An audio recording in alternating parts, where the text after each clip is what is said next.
Hello and welcome to this video demonstrating how a tattoo works. Tattoos are both a form of military concert and more often a kind of permanent cosmetic skin treatment that leaves an indelible mark.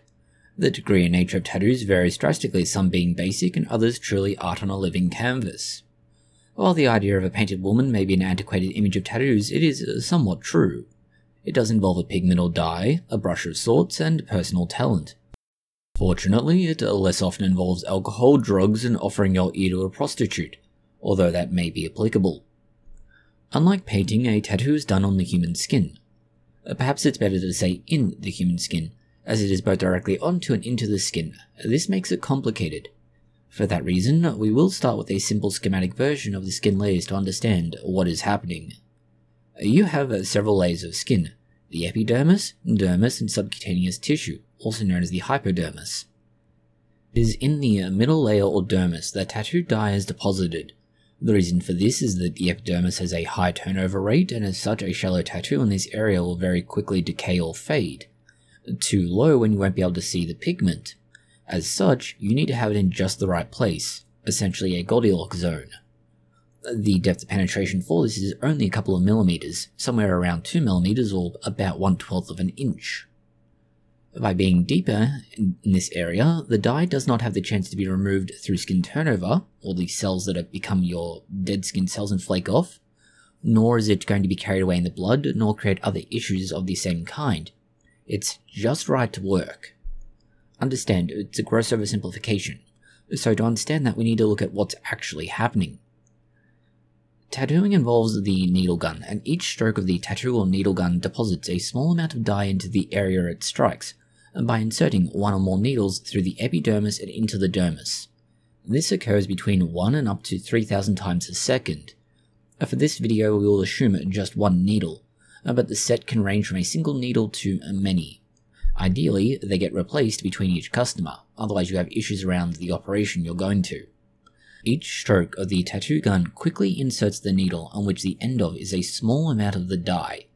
This is deposited regularly but in small amounts, which is key. Think about what it is like to spread paint from one spot to another spot. If you have just one great big amount, it creates an uneven and messy result. If instead you have many small, different spots spread out over a big area, the paint will be able to spread more easily, and importantly, it will all blur together, creating a relatively homogeneous result. This is why the dye is deposited regularly across a wider area, but in small amounts, rather than being one large amount. As the healing from the area you're tattooed proceeds, the damaged epidermis, that being the topmost layer, will flake away. This will also remove some of the pigmentation that's occurred during the tattoo process. But importantly, that earlier mentioned deeper deposition of dye will begin to form essentially clusters or granulation within the tissue. Now this is later trapped within various connective tissues created by collagen-producing cells. This is important and it's part of the healing process because the upper dermis has been damaged during the tattooing process. By having the fibroblasts produce the collagen and trap it much lower down, it can't escape. For the most part, it's reasonably stable here.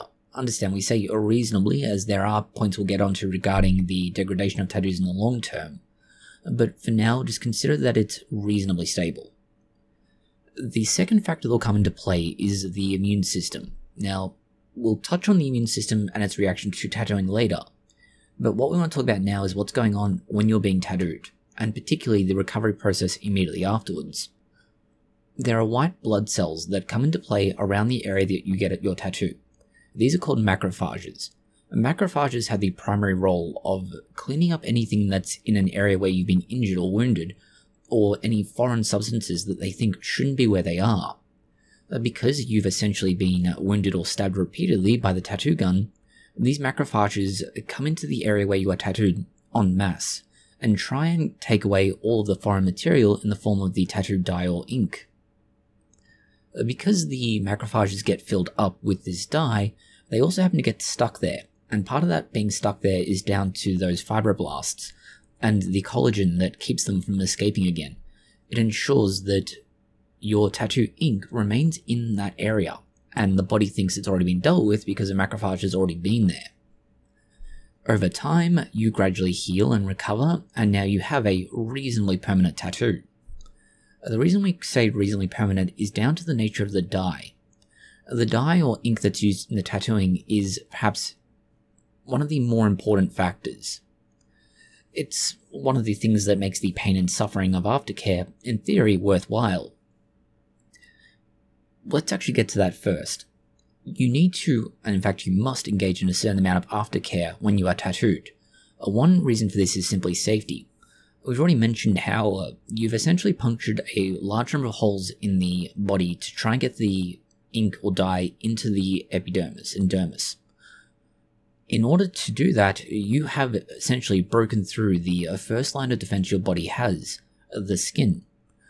Opportunistic infections are likely to occur if you're not careful. This is because pathogens think there's a new opening and I can go explore it. And, well, that goes badly if you get an infection. But that same infection would also run into another problem. You've essentially aggravated the immune system or riled it up like a hornet's nest by the tattooing process. That process of puncturing the skin and then placing the dye in the dermis means you've created a stimulus for the immune system. The first cells, as we mentioned, will be macrophages, and they try to remove the ink as a foreign substance. But it also leads to inflammation and other immune functions coming into play. Now, the obvious visual indicators of this will be something like the reddening of the area.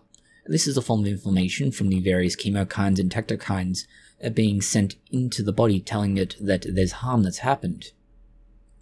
But it also does another thing. Those chemokines and tectokines send a signal saying, bring more cells, we need more people here to fix this. It also allows for the, theoretically, dye to be flushed away if it was any other foreign substance, and it allows for more nutrition to be brought in to allow for healing, and the overall process is properly called edema. Interestingly, this same process can also lead to an allergic reaction, and given that macrophages have a role primarily in gobbling up foreign substances, taking them back to a professional antigen-presenting cell, and allowing other cells to then learn that this is a dangerous thing, we need to deal with it if we encounter it again. But for now, just accept that some macrophages will escape, and that it does raise a possible risk of allergic reaction. Now we need to talk about the ink itself.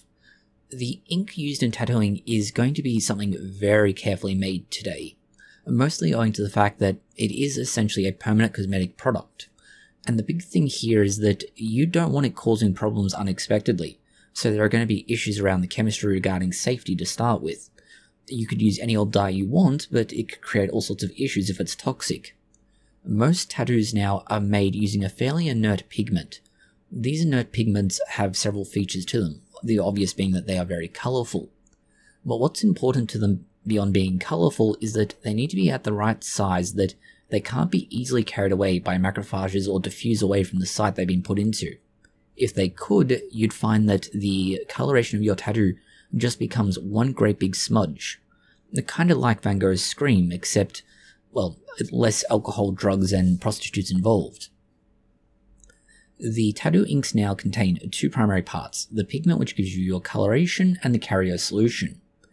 Ideally, you want the pigment, or what gives it colour, to be as small as possible in theory, but large enough to be able to avoid being carried away. This is often done by using something like, say, titanium dioxide to make white, or various other compounds for blues, reds, yellows, and so on. You obviously are going to then have to build on this using the standard colour palette approach if you don't have a set availability of a certain coloration in a bottle or a solution. The other issue though is when you get a mixture, that is, if you aren't going with just one colour. For example, if rather than wanting just blue, you want a light blue. Well, now you need your blue pigmentation plus a white, and this is when you need multiple compounds being used at the same time, and that's where the carrier solution comes into play. The carrier solution has to be able to keep the two different pigments miscible, and it also has to ensure that they are to be delivered to the area where the tattoo needs to be put into place. The challenge here is having it just miscible enough that they stay together, but not so miscible that they could, for example, be able to transfer into the bloodstream or otherwise diffuse away from the side of the tattoo. One way this is done is through a viscosity, that is, how thick the dye or ink is. Other things that can be added to this, and this will vary drastically by manufacturer, brand, quality, and so on, is various anti-inflammatory ingredients, although this is a very grey area in terms of its legality. With regards to that issue though, we do have, let's say, a point to make about the permanency of tattoos. And while tattoos are theoretically forever, in a manner of speaking, the tattoo may not last in quality forever. Over time, you have several things that will affect the, let's say, appearance of a tattoo. Now, most anecdotal evidence similar from people will tell you that, well, exposure to light and so on will affect it, and true, it will. Certainly UV radiation can cause a breakdown in some chemicals that are used. Not so much for more modern chemicals used as a dye in tattoos, but some of the older ones definitely. The nature of what we have today is generally going to be more permanent owing to the nature of the stability of what's being used, and this means they are theoretically more permanent. There is, however, a second way that this can happen, and this second mechanism is down to those macrophages again. Remembering that macrophages have a job of capturing whatever it is that's in an area and carrying it away. Now, it's true that some of them will definitely not be able to escape, and as a result, they essentially remain where they are, and this ensures that the tattoo dye remains where it should be. But not all of them fit into this bill. In fact, there are a number of them that will come in after the fact and begin cleaning up from macrophages that have died where they are. This allows a certain amount of the dye that's being used for the tattoo to be cleaned up regardless. There is also a certain amount of diffusion that will gradually occur, and this means the pigments will move lower down into the area where the tattoo is, and closer to where the blood vessels are. This allows them to be made miscible with the extracellular fluid, which in turn allows it to be, let's say, transitioned from the extracellular fluid into the bloodstream, where you have more immune cells, you have the kidneys, the liver, and so on, all of which can help to clean it up and remove it permanently. Understand, the diffusion and the macrophage processes are both very slow, and as such, you will see gradual degradation of the tattoo, or at least in terms of quality, but you won't necessarily see it gone forever. Certainly unless you've used something very fine, or at least delicate in its nature, in which case you may lose it simply because enough of the dye has been removed that it's no longer visible.